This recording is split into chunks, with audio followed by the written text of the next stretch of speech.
मैंने मगरबी कनाडा में पहाड़ों के दरमियान परवरिश पाई। हमारे घर में मजहब का कोई वजूद नहीं था। कहते हैं कि खुदा कमजोर लोगों के लिए है जो जिंदगी गुजारने के लिए सहारा ढूंढते हैं।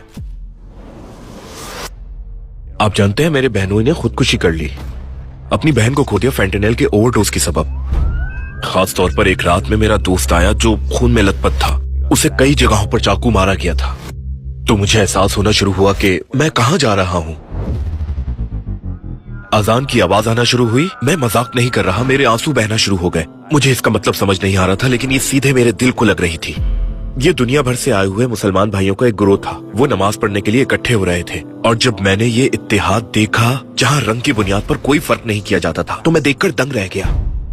चुनाचे पहली बार जब मैं उस इमारत में दाखिल हुआ तो मैंने उसे देखा, और वो पहली मुसलमान थी जिससे मेरी मुलाकात हुई थी। उससे मिलना था और फिर उसने मेरी पूरी समझबूझ को उलट पलट कर रख दिया। हम कहते हैं कि रब के काम निराले हैं, ये भी उनमें से एक था। एक दिन उन्होंने मुझे खत लिखा और उसमें कहा कि मुझे खुशी होगी कि अगर तुम मेरी बेटी से शादी कर लो।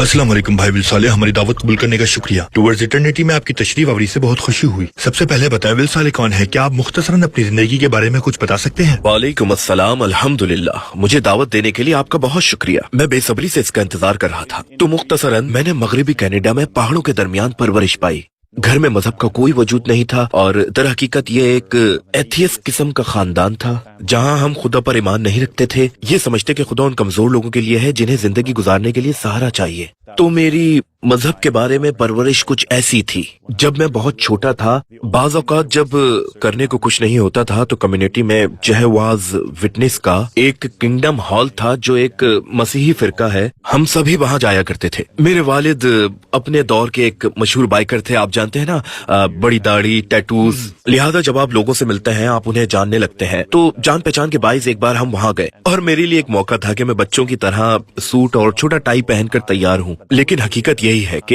यही वाहिद मौका था जब हम चर्च गए, और इसलिए नहीं कि हम बतौर खानदान खुदा की तलाश में थे, बल्कि इस वजह से कि करने को कुछ और नहीं था। मैंने इस्लाम के बारे में कभी नहीं सुना था। मैंने हाई स्कूल तक मुसलमानों के बारे में भी कभी नहीं सुना था। 9/11 का वाकया पहला मौका था कि जब मैंने मुसलमानों के बारे में सुना, और मेरे पूरे हाई स्कूल के दौर में मशरिक़ वुस्ता में वॉर ऑन टेरर जारी रही, और यही मेरे लिए इस्लाम का बुनियादी तारुफ था। मैं कहूंगा कि इस्लाम के बारे में वो मेरे तसव्वुरात का वाहिद जरिया था। जब आप ऐसे माहौल में बड़े होते हैं तो आपको बहुत से तासुबात, नस्ल परस्ती और इस तरह की कई चीजों का सामना करना पड़ता है। और फिर इसके बाद से एक तवील सफर का आगाज हुआ, जो तलाश, दुनिया के सफर और अदियान को समझने का सफर था। और फिर 20 की दिहाई के अवाइल में मैंने दर हकीकत इस्लाम को दरियाफ्त किया। हाई स्कूल के इब्तिदाई सालों में तकरीबन 2